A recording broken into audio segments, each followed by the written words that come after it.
ఇంగేటోళ్ళం వచ్చి సవాలు కొట్టి మీ సంగతి చూస్తా అంటే కాదు. బషీర్బాగ్ కాల్పులు జరిపింది ఎవరు? ఎన్టీ రామారావు గారి గవర్నమెంట్ కూల్చింది ఎవరు? కూల్చిన నాదెండ్ల భాస్కరరావు కొడుకుతో కరచాలనం చేసుకుని తిరుగుతున్నది ఎవరు? నువ్వు కాదా? నీ పార్టీలో ఇప్పుడు నాదెండ్ల మనోహర్ మంత్రికి వెళ్ళాడా? ఒక జాతి ఔన్నత్యం కోసం, ఒక జాతి కోసం ప్రాణాలు అర్పించిన వంగవీటి మోహన్ రంగా గారిని మట్టు పెట్టినటువంటి పార్టీతో ఇప్పుడు అంటగాకుతుంది ఎవరు? నువ్వు కాదా? నువ్వు మాకు సంస్కృతి నేర్పుతావు, నువ్వు మాకు రాజకీయం నేర్పుతావు. మా తెలంగాణ ప్రాంతానికి ఎవరితో కలిసి తిరుగుతున్నావు? ఇప్పుడు నువ్వు మోహన్ రంగా గారిని మట్టుబెట్టిన వ్యక్తులతో తిరగట్లో ఆ పార్టీతో నువ్వు అంటగాగట్లో, ఆ పార్టీలో నువ్వు ఉప ముఖ్యమంత్రి వెళ్ళవు. ఇప్పుడు నువ్వు అదే ఎన్టీ రామారావు గారి ప్రభుత్వాన్ని కూల్చిన వ్యక్తి కొడుకుతో నువ్వు ఇప్పుడు కలిసి తిరగట్లేవు. మీ గవర్నమెంట్ లో క్యాబినెట్ మంత్రి లేడాయన. ఇట్లాంటి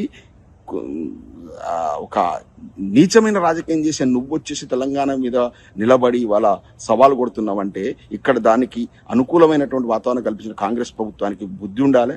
కాంగ్రెస్ ప్రభుత్వంలో ఉన్నటువంటి పెద్దలంతా కూడా రివ్యూ చేసుకోవాలి. ఇటువంటి వ్యక్తులను ఇక్కడ అవసరమా అని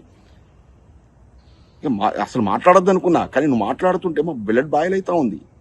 ఏం రాజకీయం చేస్తున్నావు నువ్వు వచ్చి తెలంగాణ కనీసం ఒక వార్డు మెంబర్ గెలగలుగుతావా? ఏం చేసినావు? ఇంతకుముందు ప్రజారాజ్యం పెట్టి ఏం చేసినావు? నీ యువరాజ్యం ఏం చేసినావు? తీసుకెళ్ళి కాంగ్రెస్ లో కలుపుకున్నావు. ఇప్పుడు ఏం చేస్తావు? బీజేపీలో కలుపుకుంటావు. ప్యాకేజీలో కాకపోతే డబ్బు సంపాదించుకోవడం కోసం మా దగ్గర భూములు ఇవాళ చెరువును కబ్జా పెట్టావు, కోడి చెరువును కబ్జా పెట్టావు. నడి చెరువులో ఫెన్సింగ్ వేసి ఇక్కడ ప్రభుత్వ భూములను దోసుకుంటున్నావు. చిత్తశుద్ధి ఉంటే అవన్నీ కూడా ప్రభుత్వానికి స్వాధీనం చేయి. ఇట్లాంటి సవాళ్ళు కొట్టుడు ఇట్లాంటివి మాకు కొత్త ఏం కాదు. ఇంతకుముందు కూడా చూసినాం.